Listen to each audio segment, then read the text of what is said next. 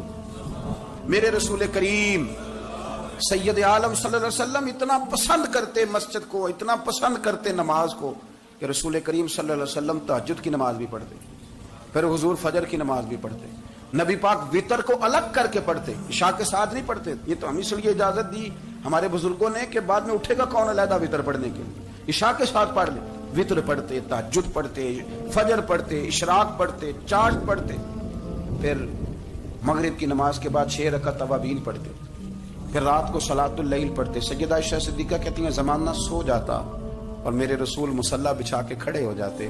او یار کھیتی باڑی کر کے نہیں، محنت مزدوری کر کے نہیں، جناب عائشہ کہتی ہیں میں یہ بھی دیکھتی کہ حضور ایک آیت شروع کرتے تو ساری رات اسی کو پڑھتے، اور میری نظر جاتی تو قدم مبارک پہ ورم آ جاتا۔ یار نماز پڑھ پڑھ کے اتنی مشقت کر کے اتنی جد و جہد کر کے ورم آ گیا، یا رسول اللہ اتنی محنت کیوں کرتے ہو؟ فرمایا افلا اکون عبدا شکورا، کیا میں اپنے رب کا شکر گزار بندہ نہ بنوں؟ صحابہ کا ذوق عبادتوں کا، ریاضتوں کا، تلاوتوں کا، طبیعت ہے ان کی، وہ ایک دوسرے کو، حضرت مولا علی شیر خدا کرم اللہ تعالی وجہہ الکریم کے زمانے میں روم کے بادشاہ نے کہا یار یہ مسلمانوں کا پتہ تو کرو، یہ آخر کیوں اتنے زیادہ مجاہد ہیں؟ اس زمانے میں جاسوس بھیجنے کا مزاج تھا، اب تو جاسوس پکڑا جاتا ہے، اب تو جاسوس ہو، اور جاسوسی کا شوق ویسے آج بھی ہے۔ عرض کروں تھوڑی سی بات اس عنوان سے، پتہ کیا ہمارا مسئلہ ہے؟ ہم جہاں جاتے ہیں نا وہاں تھوڑی خوشبو سونگنے کی کوشش کرتے ہیں، وہ کیا ہے تو یہ کیا ہے تو ادھر کیا ہے تو تھوڑا سا ادھر کیا ہے۔ میرے رسول پاک پڑھیے درود شریف، سارے پڑھیے ذرا زور سے، صلی اللہ تعالی۔ نبی پاک علیہ السلام نے فرمایا جاسوسی نہ کرنا ورنہ تم بندوں کو خراب کر دو، اور فرمایا اس طرح نہ ہو کہ تم کسی کے اب کھول نہ نکلو تو تمہارے پہلے کھل جائیں۔ یہ جو ذوق ہے نا یہ ختم کریں، چھوڑیں، مطلب آپ کس چکر میں پڑے ہوئے ہیں؟ اتنی زیادہ توجہ کرنے کی کیا ضرورت؟ نے کام سے کام رکھیں، اس میں بندہ تھوڑا سا نا آسان رہتا ہے۔ یہ جو بہت زیادہ ٹٹولنے والے لوگ ہوتے ہیں نا وہ بےچارے پھر عمر ٹٹولتے ہی گزار دیتے ہیں، اس لیے کہ مزاج ہی بہت پکا ہے، بوری کا منہ کھول کے اندر تک ہاتھ ڈالنا، تو پھر کئی دفعہ سامنے سے بچھو بھی لڑ جاتا، خرابی ہوتی۔ تو جاسوسی کی جاتی تھی، اس نے بھی جاسوس بھیجے، کیونکہ قبیلوں کے لوگ تھے، کچھ مسلم کچھ کافر، پہچانے نہیں جاتے تھے لوگ، تو کچھ لوگ اس نے بھیجے، انہوں نے آ کے نا تحقیق کی، ریسرچ کری کہ آخر ماجرا کیا ہے، تو واپس جا کے انہوں نے رپورٹ دی نا روم کے بادشاہ کو۔ اس رپورٹ کا ایک جملہ بڑا شاندار ہے، وہ کہنے لگا بادشاہ ہمیں مسلمانوں کی کوئی سمجھ نہیں آئی، ہمیں کوئی سمجھ نہیں آئی۔ انہوں نے کہا کیوں نہیں سمجھ آئی؟ کہنے لگے یار عجیب بندے ہیں، جب رات مصلی پہ بیٹھتے ہیں تو یوں لگتا ہے ان کا دنیا سے رشتہ ہی کوئی نہیں، کوئی کسی کو نہیں جانتا، کوئی اپنے دکھ سنا کے رو رہا ہے، کوئی اپنی بات کر کے رو رہا ہے، لگتا ہے کہ ان کا کوئی رشتہ ہے ہی نہیں جب مصلی پہ بیٹھتے ہیں۔ اور فرمایا جب سویرے یہ جہاد کرنے نکلتے ہیں تو لگتا ہے ان سے زیادہ دلیر ہی کوئی نہیں۔ حالانکہ جو مسلوں پہ رونے دھونے کے لوگ ہوتے ہیں وہ کئی دفعہ جہاد میں کام نہیں کرتے، لیکن عجیب لوگ ہیں کہ رات کے راہب ہیں، دن کے مجاہد ہیں، کوئی سمجھ نہیں آتی۔ میرے عزیز ان لوگوں نے مصلی آباد کر کے رکھا، تلاوتیں ان کا ذوق رہی، منظر روز پڑھنا، اسباق پڑھنا، وظائف پڑھنا، یہ ان کا ذوق رہا۔ اعلیٰ حضرت بریلوی رحمت اللہ نے 1000 کتاب لکھی ہے، لیکن الوظیفۃ الکریمہ کے نام سے جو وہ صبح و شام وظائف پڑھتے تھے وہ الگ انہوں نے ان کو بیان کیا، پابندی کے ساتھ اپنی اللہ اللہ کرتے۔ شیخ شہاب الدین سہروردی رحمت اللہ علیہ، اس پر ایک بندے نے اعتراض کیا، اس نے کہا جی آپ کس قسم کے صوفی ہیں، مرید بیٹھے ہیں اور آپ وہاں نفل پڑھ رہے ہیں؟ یہ بھی بڑا مسئلہ ہوتا ہے نا، جو بندہ ملنے آتا ہے وہ اپنے ٹائم کے حساب سے آتا ہے، اور پھر اس کا یہ بھی خیال ہوتا ہے کہ پیر صاحب جو ہیں وہ چونکہ درویش ہیں تو نہ انہیں روٹی کھانی چاہیے نہ سونا چاہیے، چونکہ وہ درویش ہیں، اور ہم چونکہ درویشوں کے ماننے والے ہیں لہذا ہمارا یہ طریقہ ہونا چاہیے کہ جیسے ہم کہیں درویش ویسے ہی کر جائے۔ حالانکہ جس کو آپ درویش کہیں گے آپ اس کی مانیں گے، آپ منوائیں گے نہیں، ہمارا مزاج ہوتا ہے۔ شیخ شہاب الدین پر لوگوں نے اعتراض کی، حضور لوگ ملنے آئے ہیں، زیارت کرنے آئے ہیں، بندے دعا کرانے آئے ہیں، اللہ اللہ کرانے آئے اور آپ نفل پڑھ رہے ہیں، کیا جملہ ہے، کیا حسن ہے، کیا خوبصورتی ہے۔ فرمانے لگے رب رسول سے مانگنے کے لیے مصلی بچھایا ہے، اگر وہاں سے مانگوں گا نہیں تو تمہیں دوں گا کیا؟ پہلے مجھے کچھ لے تو لینے دو، اگر میرے پلے کچھ ہے ہوگی تو آگے دوں گا نا، تو میں مانگنے گیا تھا کہ یا اللہ دے تیرے بندے لینے آئے، دے تو میں کچھ لوں گا تو آگے دوں گا نا۔ لیکن ہمارا یہ سٹیٹس، یہ مزاج، یہ شعور نہیں ہے، گپیں، کہانیاں، داستانیں، گفتگو، خطابت، واز، کیا بات۔ لیکن اگر کچھ کرنے کا کام ہو تو وہ نہیں ہم سے ہوتا۔ میرے نبی کریم علیہ الصلوۃ والسلام نے مصلی سے دل لگانے کا درس دیا، حضور نے توجہ دلائی، صحابہ اس ذوق کے حامل لوگ تھے، وہ کوشش کرتے تھے۔ جناب صدیق اکبر